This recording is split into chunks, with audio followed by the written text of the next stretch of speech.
Hello అండి, welcome back to our channel Andhra రుచులు by మల్లిక. ఈ రోజు నుంచి మన ఛానల్లో ఈజీ లంచ్ బాక్స్ రెసిపీస్ అయితే పోస్ట్ చేస్తున్నానండి. ఈ 7 డేస్కి సరిపడా 7 వెరైటీస్ చూపిస్తాను. అవి కూడా సింపుల్గా ప్రెషర్ కుక్కర్లో ఎలా ప్రిపేర్ చేసుకోవాలో చూపిస్తానండి. మన ఫస్ట్ రెసిపీ వచ్చేసి సింపుల్ టమాటో రైస్. తక్కువ మసాలాలతో అందరూ తినేలాగా చాలా ఈజీగా ఎలా ప్రిపేర్ చేయాలో చూద్దామండి. దానికంటే ముందుగా మన ఛానల్ని కొత్తగా ఎవరైనా విజిట్ చేస్తుంటే కనుక ప్లీజ్ సబ్స్క్రైబ్ మై ఛానల్. ముందుగా మిక్సీ జార్ తీసుకొని దాంట్లో 3 టమాటోలని ఇలా కొంచెం పెద్ద పెద్దగా ముక్కలుగా కట్ చేసుకొని వేసుకుందామండి.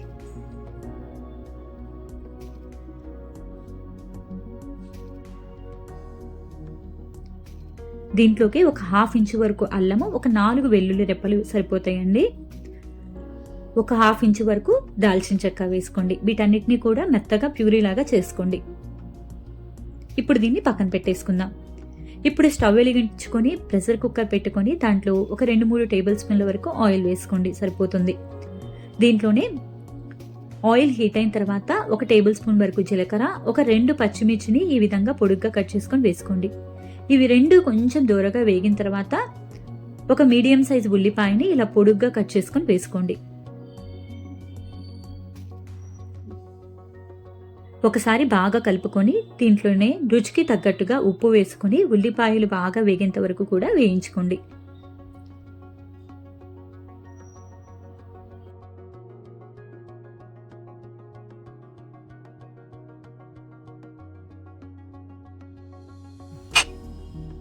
మనకి ఈ విధంగా వేగితే సరిపోతుందండి. ఇప్పుడు మనం ప్రిపేర్ చేసుకున్న టమాటో ప్యూరీని కూడా దీంట్లో వేసేసుకుందాం. దీంట్లోకి ఒక 1/2 టేబుల్ స్పూన్ వరకు పసుపు వేసుకోండి. ఒక 1/2 టేబుల్ స్పూన్ వరకు కారం వేసుకోండి. ఒక 1/2 టేబుల్ స్పూన్ వరకు ధనియా పౌడర్ వేసుకోండి. వీటన్నిటిని కూడా బాగా కలుపుకోండి.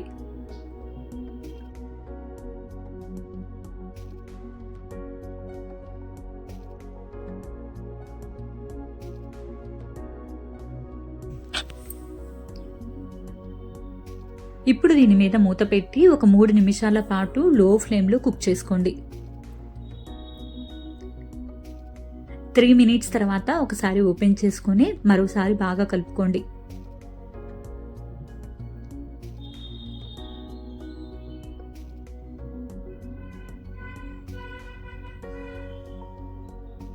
ఇప్పుడు ఇందులోకి కొన్ని పచ్చి బఠానీ వేసుకోండి. మీ దగ్గర ఉంటే వేసుకోండి, లేదంటే లేదు. ఇది కంప్లీట్లీ ఆప్షనల్ అండి. దీంట్లోకి కొంచెం ఫ్రెష్గా ఉండే కొత్తిమీర వేసుకోండి. మీ దగ్గర పుదీనా ఉంటే పుదీనా అయినా వేసుకోవచ్చండి. దీంట్లోకి 1 గంట పాటు నానబెట్టుకున్న రైస్ని వాటర్ తీసేసి ఈ విధంగా వేసుకోండి. గంట ముందు కంపల్సరీ నానబెట్టుకోవాలండి.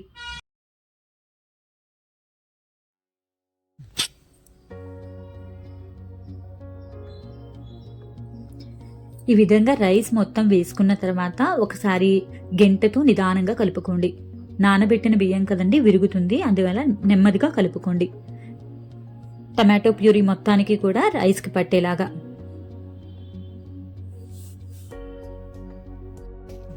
ఇప్పుడు దీంట్లోకి వాటర్ యాడ్ చేసుకోవాలండి. మనం ఏ గ్లాస్తో అయితే రైస్ తీసుకున్నామో అదే గ్లాస్తో నేను 1 గ్లాస్ రైస్ తీసుకున్నాను. అందువల్ల నేను 1:30 వరకు వాటర్ పోస్తున్నానండి.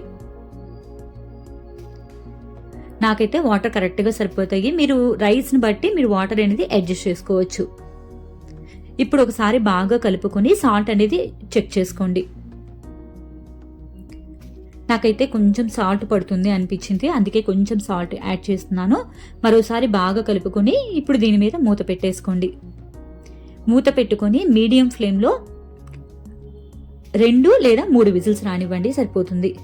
చూస్తున్నారు కదండి, 3 విజిల్స్ తర్వాత రైస్ చూడండి ఎంత బాగా ఉడికిందో. పొడి పొడిలాడుతూ కనిపిస్తుంది కదా. ఇప్పుడు దీని మీద పైనుంచి కొంచెం నెయ్యి వేసుకోండి. దీని మీద మూత పెట్టుకొని ఒక 5 మినిట్స్ పాటు అలా వదిలేసేయండి, అస్సలు కదిలించబాకండి.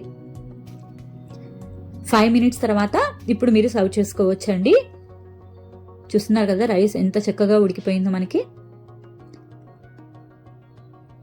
తిని ప్లెయిన్ రైతాతో తిన్నా కూడా చాలా బాగుంటుందండి. అంతేనండి, ఎంతో టేస్టీగా ఉండే టమాటో రైస్ రెడీ అయిపోయింది. మీకు కనుక ఈ రెసిపీ నచ్చినట్టయితే మీ ఫ్రెండ్స్ అండ్ ఫ్యామిలీకి షేర్ చేయండి. అండ్ మరిన్ని ఇలాంటి హెల్దీ అండ్ టేస్టీ రెసిపీస్ కోసం మన ఛానల్ని సబ్స్క్రైబ్ చేసుకోండి. Thank you all for watching.